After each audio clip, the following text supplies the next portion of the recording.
এখন আমরা সর্বশেষ কাজ 4 এর সমাধান করব। কাজ 4 এ বলছে যে তোমরা A4 সাইজের একটা কাগজ নেবে। আমি A4 সাইজের একটা কাগজ নিলাম এবং কাগজটাকে কর্ণ বরাবর দুইটি খণ্ড করব। অর্থাৎ কর্ণ বলতে এই যে এই কণার থেকে এই যে এই দিকে ভাঁজ করে কর্ণ বরাবর কাটবো। আমি সুবিধার জন্য কেটে নিয়েছি, এই যে দুইটা অংশ কেটে নিয়েছি। ঠিক আছে, এই দুইটা অংশ কেটে নিয়েছি, এই যে একটা অংশ, এই যে একটা অংশ, দুইটা অংশ আমি কেটে নিয়েছি। এরপর আমরা কি করব, যে বলছে যে এর বৈশিষ্ট্য, যেহেতু এই এই এই এটা করে একটা করে ত্রিভুজ হয়েছে, তাহলে ত্রিভুজের বৈশিষ্ট্য লিখব, যে আমরা লিখব ত্রিভুজের 3টি বাহু আছে এবং ত্রিভুজের 3টি কোণ আছে, আর ত্রিভুজের 3টি কোণের যোগফল 180 ডিগ্রি। শেষ, আমাদের ক নাম্বার অ্যান্সার শেষ হয়ে গেল।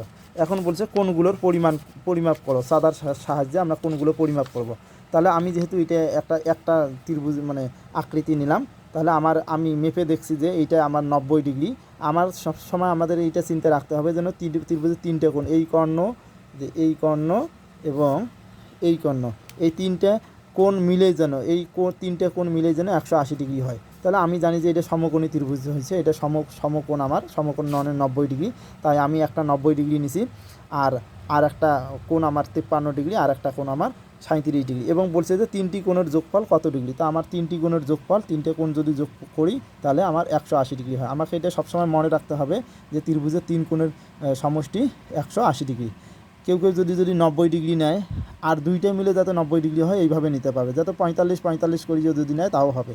এবং আকৃতির বাহুর দৈর্ঘ্য যথাক্রমে, এখন ওখানে বলছে যে আমি যে এই আকৃতিটা নিয়েছিলাম, এর এই একটা বাহু কত ডিগ্রি, মানে কত সেমি, এইটা কত সেমি, এইটা কত সেমি। তাহলে সে বাহুগুলো মাপতে হবে। আমাদের যে ত্রিভুজটা নিয়েছিলাম, আমার ত্রিভুজটার বাহুগুলো মাপতে হবে। তা আমি ত্রিভুজের বাহুগুলো ধারণার উপর মেপে নিয়েছি। প্রথমটা নিয়েছি 13 সেমি, পরেরটা নিয়েছি 12 সেমি এবং পরেরটা 5 সেমি। এবং এগুলোর এই বাহুগুলো থেকে প্রকৃত ভগ্নাংশ তৈরি করতে বলছে। প্রকৃত ভগ্নাংশটা হচ্ছে যার লবটা ছোটো, হরটা বড়। তা আমি সাজে নিয়েছি 3টি প্রকৃত ভগ্নাংশ হচ্ছে 12/13, 5/12, 5/13, এই 3টা প্রকৃত ভগ্নাংশ হয়। এরপর আমরা 4 নাম্বার যাব। বলছে যে 3 নং হতে পাওয়া যে প্রকৃত ভগ্নাংশ, আমরা 3 নং থেকে প্রকৃত ভগ্নাংশ পাইছি 12/13, 5/13, 5/12। এর প্রত্যেকটা 3টি করে গুণিতক বের করতে বলছে। তাহলে ভগ্নাংশের গুণিতক বের করার সময় এই যে 1, 2, 3, 4 এগুলো দিয়ে গুণন করব এবং গুণ করার সময় উপরের সংখ্যাগুলোর সাথে গুণন হবে।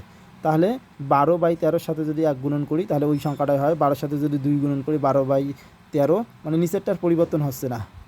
তারপর প্রত্যেকটার 3টা করে গুণিতক বের করলাম। এখানে দেখো এটা কিন্তু লঘিষ্ঠ করা যায়। তাহলে সে লঘিষ্ঠ করলে 5/6 হয়, এটাকে লঘিষ্ঠ করলে 5/4 হয়। তাহলে এই পর্যন্ত শেষ। এবার 5 নং কাজে বলছে যে 3 নং হতে প্রাপ্ত ভগ্নাংশ 3টি, এগুলো সমহার বিশিষ্ট ভগ্নাংশ প্রকাশ করে। এটা একটু কঠিন। সমহার বিশিষ্ট ভগ্নাংশ প্রকাশ করার সময় হরগুলোর লসাগু করে নেব। 13 এবং 12 এর লসাগু আমার হয়েছে 156। তারপরে এগুলো আমি সমহার বিশিষ্ট ভগ্নাংশ প্রকাশ করব। সমহার বিশিষ্ট ভগ্নাংশ প্রকাশ করার সময় 156কে 13 দিয়ে ভাগ দিতে হবে। এই যে প্রথম ভগ্নাংশের যে হরটা থাকবে সেটা দিয়ে ভাগ দেবো। ভাগ দেওয়ার পর 12 হইল, এই 12কে 12 দ্বারা এই প্রথম ভগ্নাংশের হর এবং লবকে গুণন দেবো। গুণন দিয়ে এটা আমার সমহার বিশিষ্ট হইল। অনুরূপভাবে দ্বিতীয় ভগ্নাংশের হর আছে 13 দিয়ে 156কে ভাগ করব, ভাগ করলে হয় 12। এই দ্বিতীয় ভগ্নাংশ হচ্ছে যে 5/13, এটার হর এবং লবকে গুণ করব, গুণ করলে 60/156 হয়। অনুরূপভাবে তৃতীয় ভগ্নাংশটা 5/12 আছে, এটাকেও আমরা ওইভাবে বের করলাম। এবার লসাগু বের করার সূত্র হচ্ছে সমহার বিশিষ্ট ভগ্নাংশের লবগুলোর লসাগু ভাগ সমহার বিশিষ্ট ভগ্নাংশের হর। তাহলে সমহার বলতে এই যে 144/156, 60/156, 65/156, এটার লসাগু করতে হবে। তাহলে সমহার বিশিষ্ট ভগ্নাংশের লবগুলোর লসাগু, আমি লবগুলোর লসাগু এর আগে করে নিয়েছি।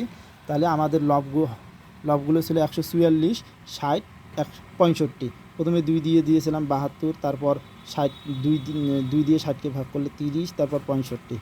এভাবে আমি বের করে নিয়েছি। আমার লসাগু হয়েছে 9360। আর সমহার বিশিষ্ট ভগ্নাংশের হর হচ্ছে 156।